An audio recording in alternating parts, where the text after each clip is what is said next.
Morning all of you. आप सभी लोगों को दिवाली की बहुत बहुत शुभकामनाएं। आप लोगों ने अच्छे से दिवाली मनाई होगी।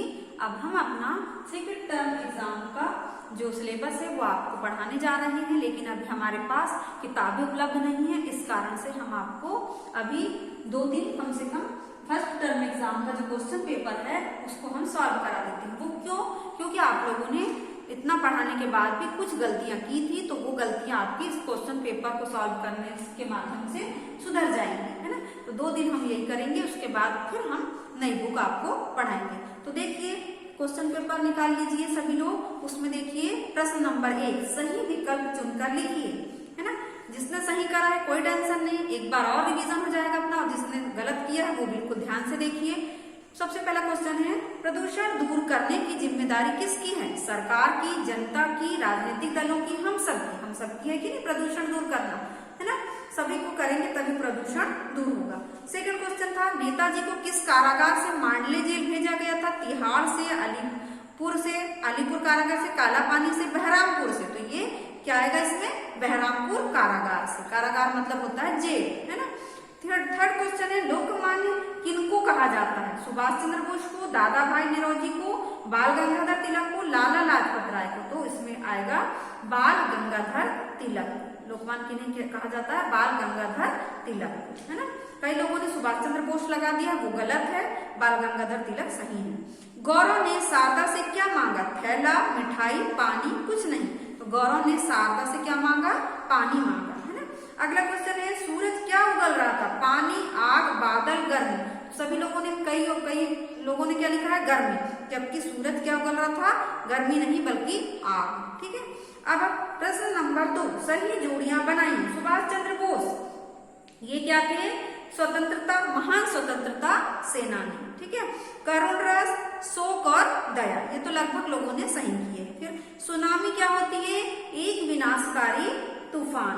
फिर हास्य रस क्या होता है? हास।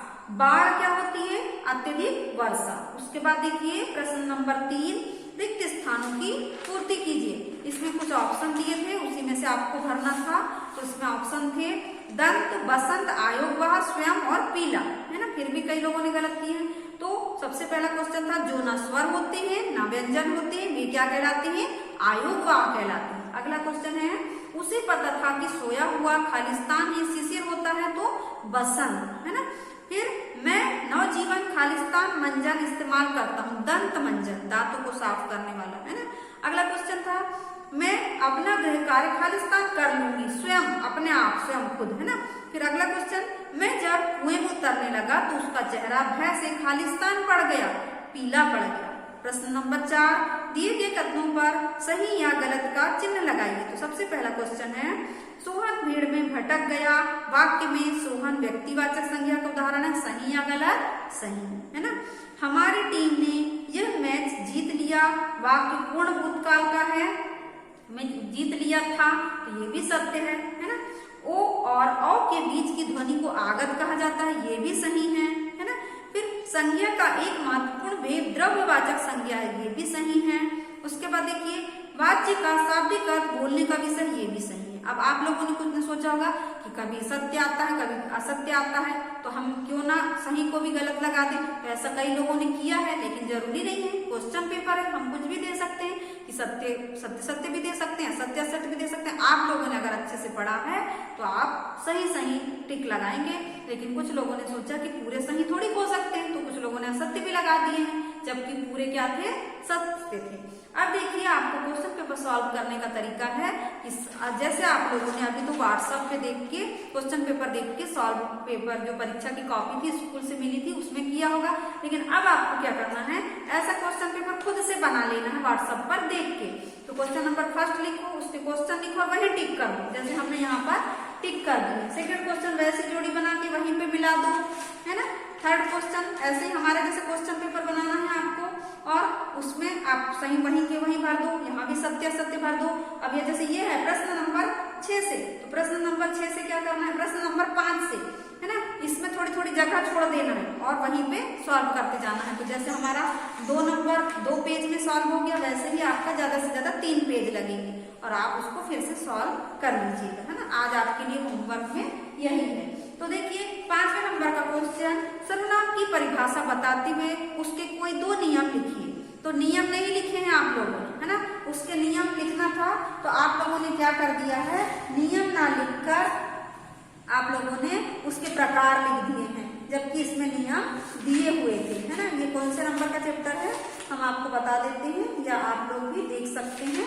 अगर ये दिख जा रहा है हमको जल्दी से तो हम आपको बताते हैं, और अगर नहीं दिखेगा तो आप लोग ढूंढकर कर लेंगे। देखिए फर्स्ट चैप्टर में तो संज्ञा है, अगले टाइम मशीन की यात्रा में देख लेते हैं अपन लोग कि इसमें सर्वनाम है क्या। देखिए ये है सर्वनाम, सर्वनाम के प्रयोग या नियम।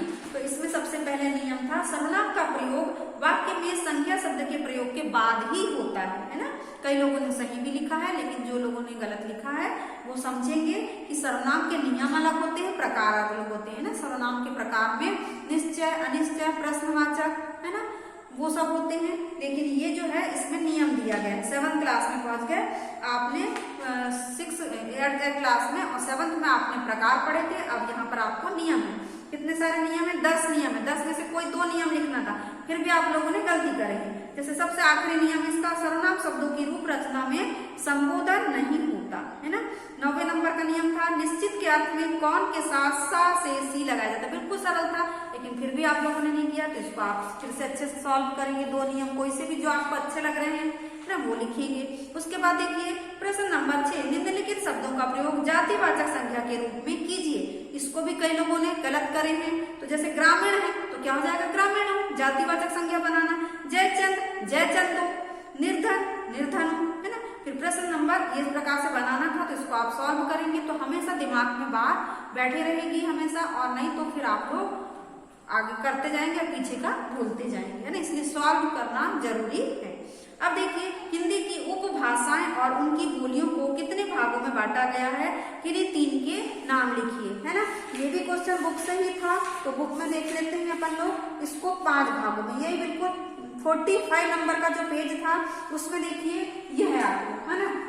हिंदी की क्या बोला था क्वेश्चन, उपभाषाएं, है ना। हिंदी की उपभाषाएं में देखिए उनको 5 वर्गों में बांटा गया। कुछ कुछ ने 3 में लिखा है, भविष्य ने 3 में लिखा है, गलत है वो, है ना। वो 5 वर्गों में बांटा गया, पश्चिमी हिंदी, पूर्वी हिंदी, राजस्थानी हिंदी, पहाड़ी हिंदी और मागधी। ये सबसे पहले आपको 5 वर्गों में बांटा है, यह आंसर लिखना था, 5 के नाम लिखना था। उसके बाद हमने बोला किसी 3 के नाम लिखे, तो कोई भी एक पश्चिमी हिंदी लिख दिए, या पूर्वी हिंदी की अवधी, बघेली और छत्तीसगढ़ी, ये इस प्रकार से आपको नाम लिखना था। लेकिन फिर भी आप लोगों ने गलत किए हैं, तो ये क्वेश्चन सुधारिए और अपना पेपर जो है सही कीजिए। अब उसके बाद देखिए निर्देशानुसार वाक्यों को लिखिए, कोई 2, है ना। दादी स्वेटर बुन रही है, कौन से वाक्य है ये, भूतकाल में बनाना है, तो दादी स्वेटर बुन रही थी। रजत ने बहुत अच्छा तबला बजाया, वर्तमान काल में बनाना था, तो रजत बहुत अच्छा तबला बजा रहा है।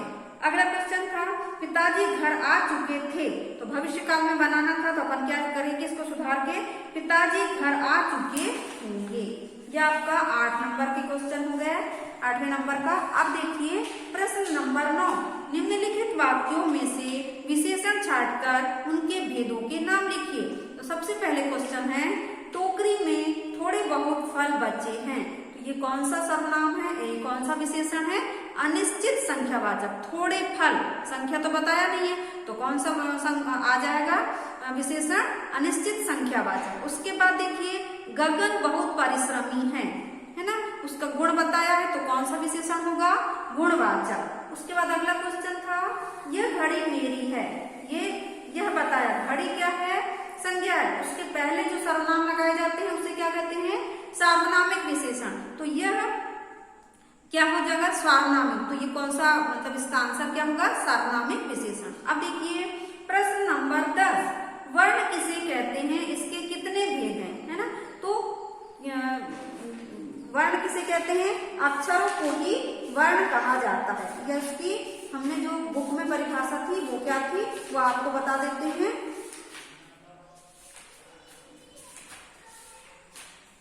हाँ ये देखिए वर्ण, पेज नंबर आपको निकालना है 68 बुक में, जो फर्स्ट बुक थी अपनी उसमें पेज नंबर 68। इसमें दिखा भाषा की सबसे छोटी छोटी इकाई जिसके खंड या टुकड़े नहीं किए जा सकते वो क्या कहलाता है? वर्ण कहलाता है। ये आपको परिभाषा लिखना था। फिर बोला गया है इसके कितने भेद हैं, तो इसके वर्ण के कितने भेद हैं? 2। ये देखिए ये आपका बकायदा चार्ट बना है, इस प्रकार से कई लोगों ने तो किया ही नहीं है, इस प्रकार से करना था। यहाँ पर वर्ण की परिभाषा, भाषा की सबसे छोटी इकाई और भाषा की सबसे छोटी इकाई जिसके खंड और टुकड़े नहीं किए जा सकते वर्ण कहलाता है। और वर्ण को 2 भागों में विभाजित किया गया, स्वर और व्यंजन। कुछ नहीं करना था, बिल्कुल छोटे से नंबर का प्रश्न था, इसलिए आपको इसके भेद भर बता दें और समझाइए बोला है तो एक समझा देना था आपको कि स्वर जिन, सबसे पहले फर्स्ट लिखिए स्वर, दोनों बोलता तो दोनों समझाना था लेकिन हमने एक ही बोले थे। तो स्वर जिन वर्णों का उच्चारण किसी अन्य वर्ण की सहायता से किया जाता है उसे स्वर्ण वर्ण कहते हैं। इसके उच्चारण से मुख से हवा बिना किसी अवरोध के बाहर निकलती है और इसकी संख्या 11 है ना। खाली इतना भी लिखते तो चल जाता कि जिन वर्णों का उच्चारण किसी अन्य वर्ण की सहायता के बिना किया जाता है उसे स्वर्ण वर्ण कहते हैं।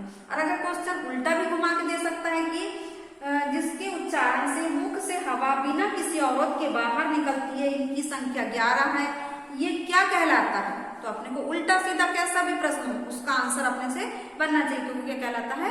स्वर वर्ण कहलाता है ना। अगर परिभाषा सीधी पूछा कि स्वर वर्ण की परिभाषा दीजिए तो आपको ऐसे सीधी लिखना है, और परिभाषा देकर पूछता है कि ये कौन सा वर्ण है तो अपने को आंसर लिखना है स्वर। अगर अपने को याद हो तो अपन स्वर वर्ण लिखेंगे, जैसे आ ई उ ए ऐ ऋषि ए ऐ ओ औ, है ना।